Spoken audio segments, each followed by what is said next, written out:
Buenos días, bienvenidos a este quinto video tutorial de la serie de conceptos fundamentales de programación orientada a objetos.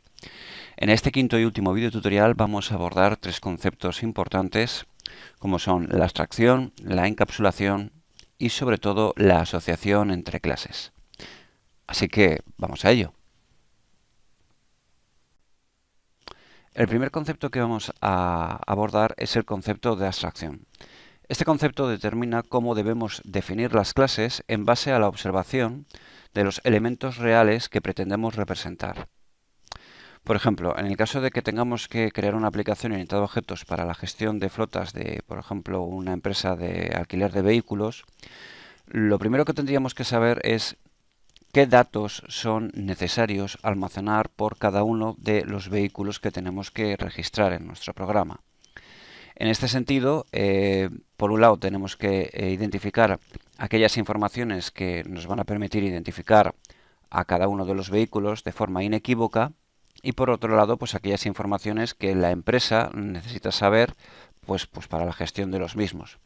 Por ejemplo, en este caso, pues necesitaríamos a la hora de definir la clase vehículo, deberíamos añadir un atributo matrícula, un atributo marca, un atributo modelo, que nos permitiera con cada objeto identificar de manera inequívoca a cada uno de los vehículos reales, físicos de la flota.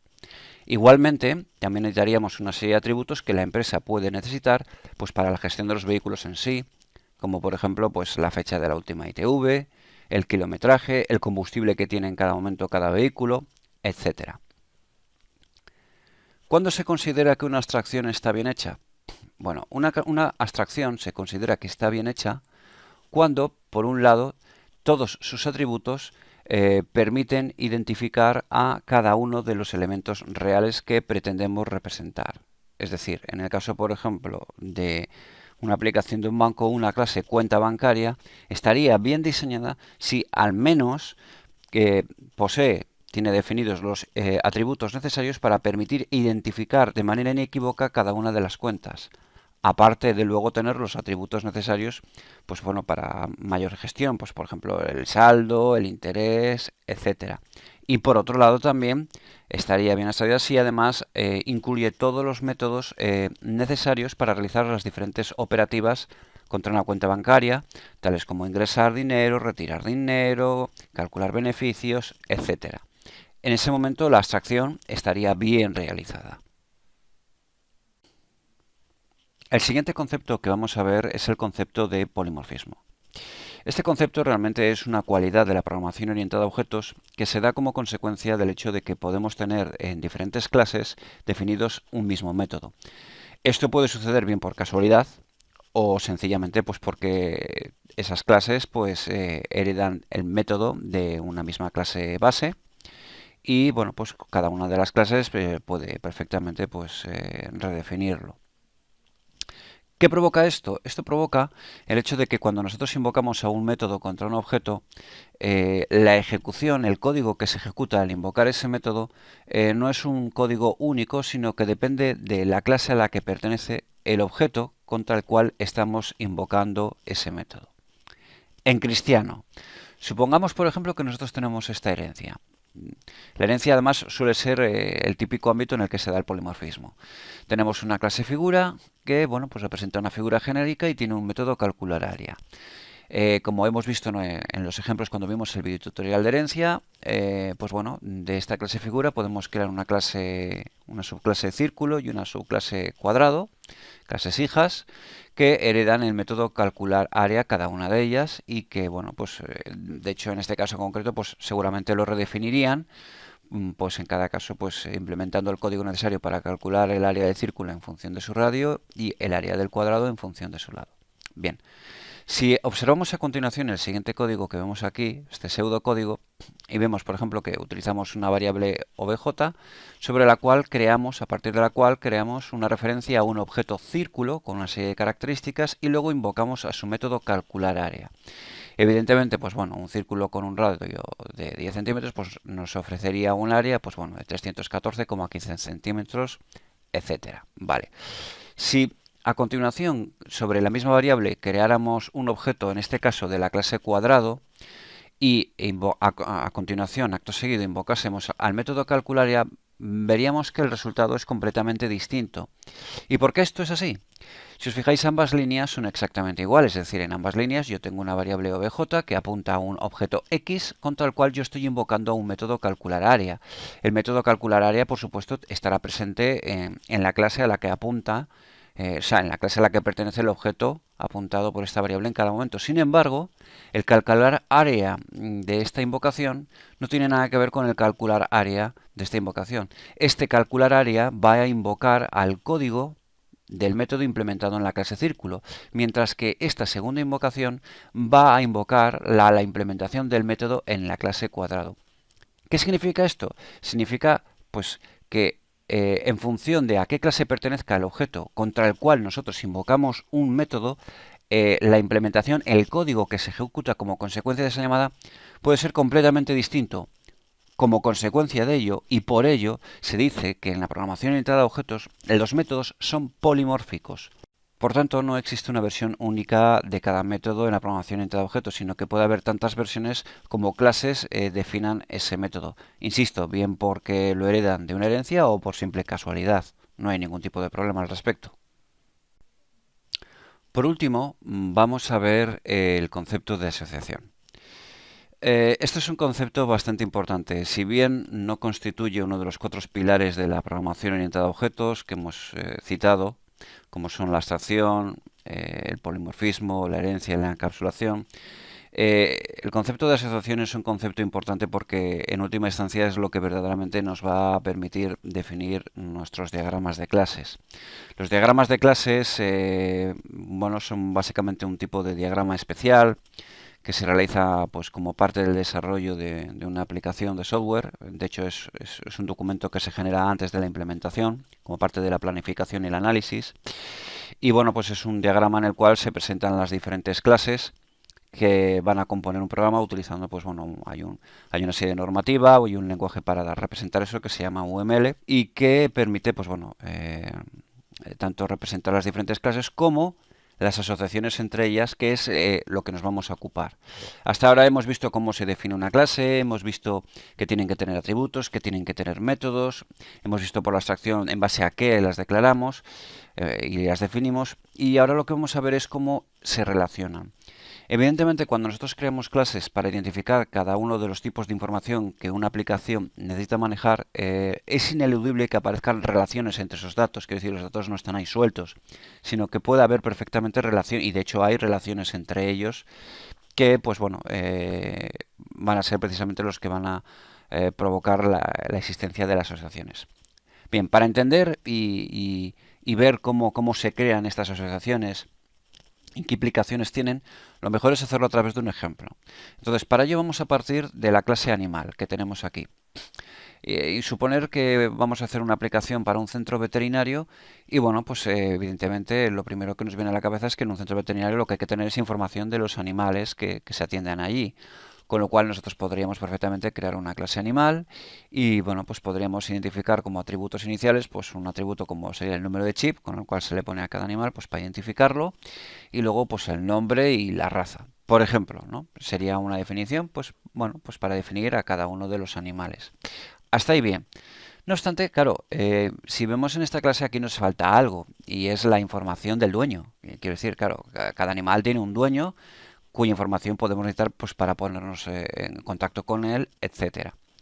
Visto lo cual, pues bueno, podríamos optar por añadirle una serie más de atributos a la clase, ¿no? Podríamos añadir a la clase animal, pues aparte de los atributos anteriores, pues un atributo DNI, un atributo nombre, un atributo dirección, que bueno, pues sería el DNI, el nombre y la dirección del dueño.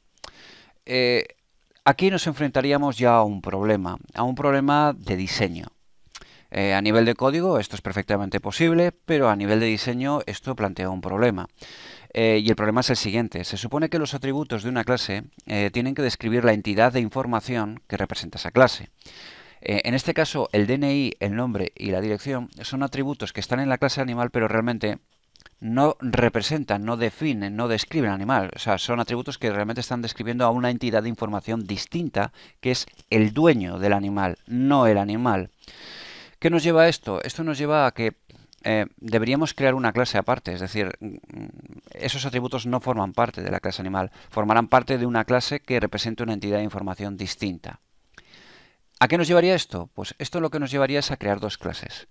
Por un lado, una clase animal, que tendría pues los atributos número de chip, nombre y raza, y por otro lado tendríamos una clase, pongamos persona, que tendría la información que necesitamos almacenar por cada una de las personas dueños de los animales que tenemos registrados.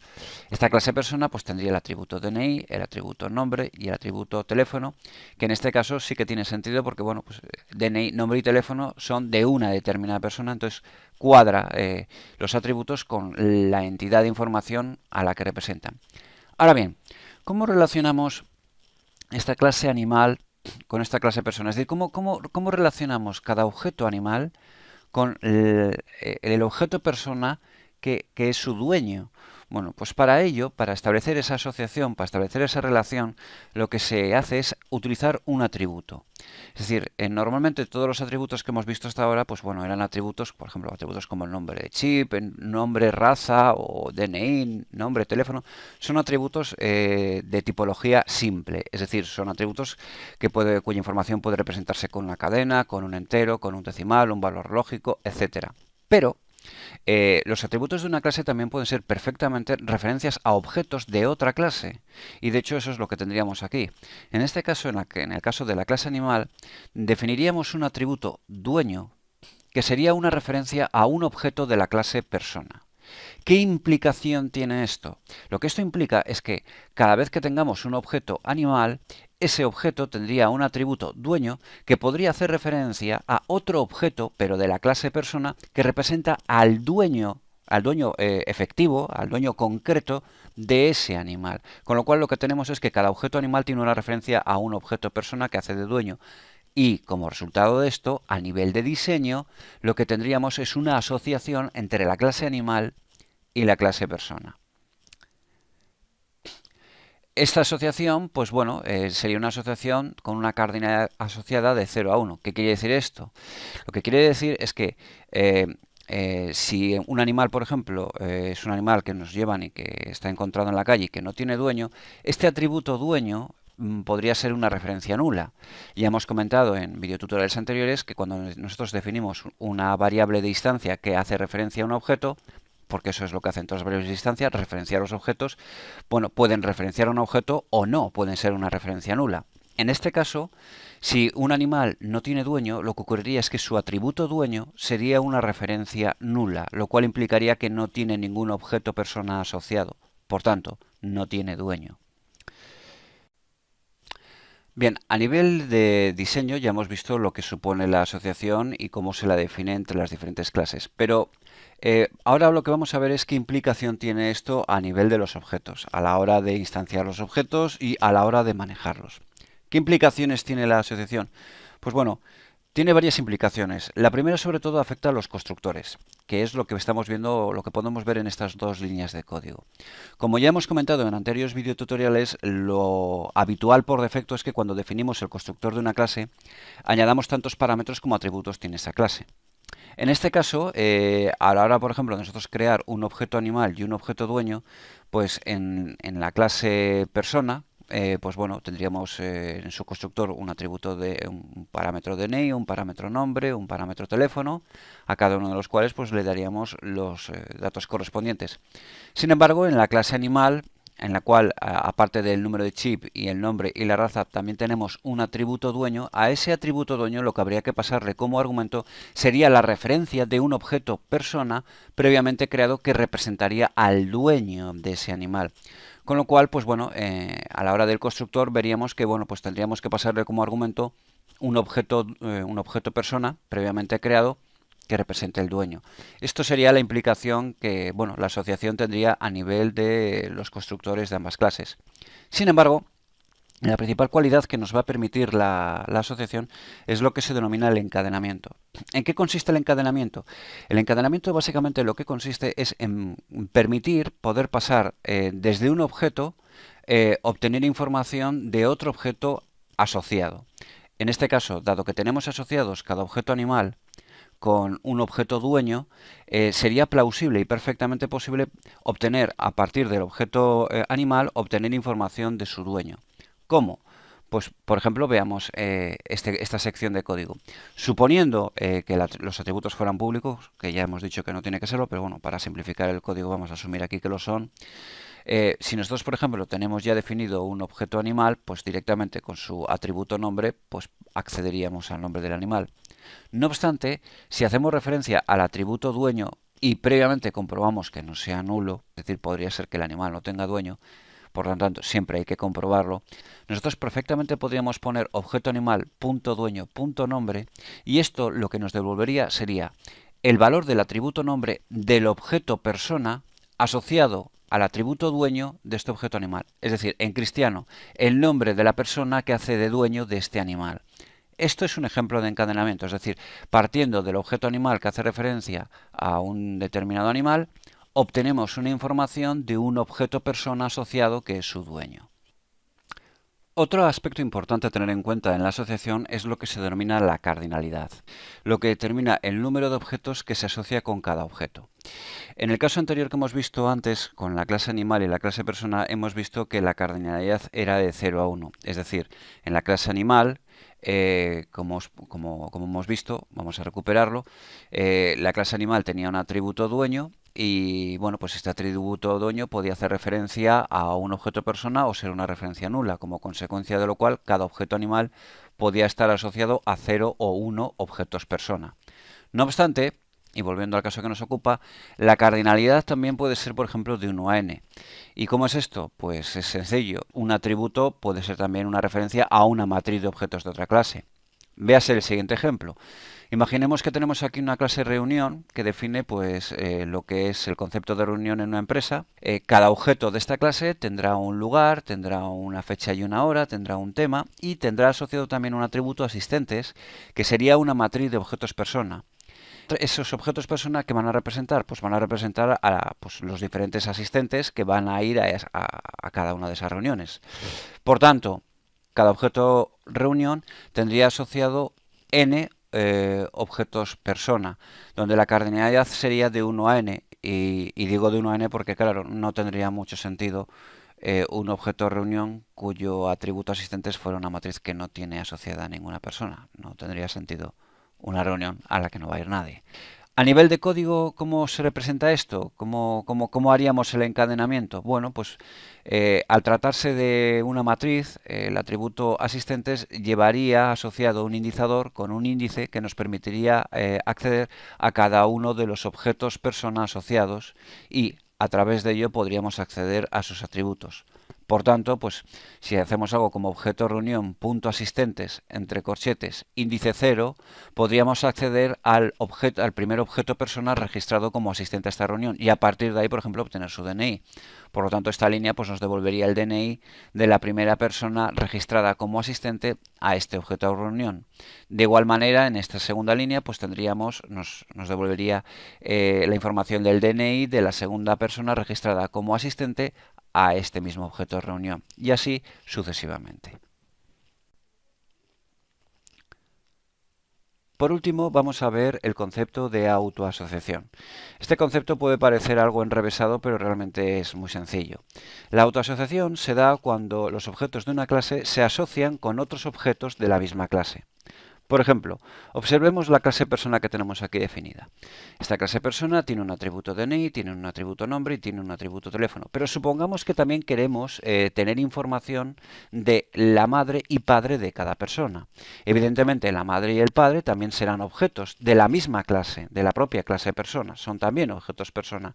Por tanto, se da lo que se denomina una autoasociación. Es decir, que cada objeto persona, en este caso, estaría hipotéticamente, posiblemente asociado a otros dos objetos también de tipo persona, su madre y su padre. La cardinalidad en este caso podría ser de 0 a 2 porque, bueno, pues si se trata de una persona huérfana, Podría ser que no tengamos información de la madre y del padre, en cuyo caso pues esos atributos serían nulos, o puede ser que solo tuviéramos información de uno de ellos o de los dos, de ahí la cardinalidad de 0 a 2. ¿Cómo nos afecta esto a nivel de código? ¿Cómo se maneja esto a nivel de código? Pues como hemos visto en otras ocasiones. A través del atributo madre y a través del atributo padre accederíamos al objeto persona asociado. Por ejemplo, en esta primera línea de código accederíamos al valor del atributo nombre de la madre de esta persona, mientras que en la segunda línea de código pues accederíamos al teléfono del objeto persona padre de este objeto persona previamente declarado. Y con esto hemos llegado al final de este último quinto videotutorial de la serie de conceptos fundamentales de programación orientada a objetos. Espero que con estos videotutoriales os haya servido para esclarecer, clarificar y comprender mejor pues estos conceptos de programación orientada a objetos que bueno, pues al principio son un poco difíciles de entender, sobre todo cuando uno se inicia en el aprendizaje de pues bueno, de cualquiera de la mayoría de los lenguajes de programación modernos, sea C++, sea C Sharp, Visual Basic, PHP, Java, Python. Espero que os haya sido de utilidad, agradeceros vuestra presencia y nada, sin más, nos veremos en próximos videotutoriales. Hasta entonces, gracias, estar atentos y nos vemos.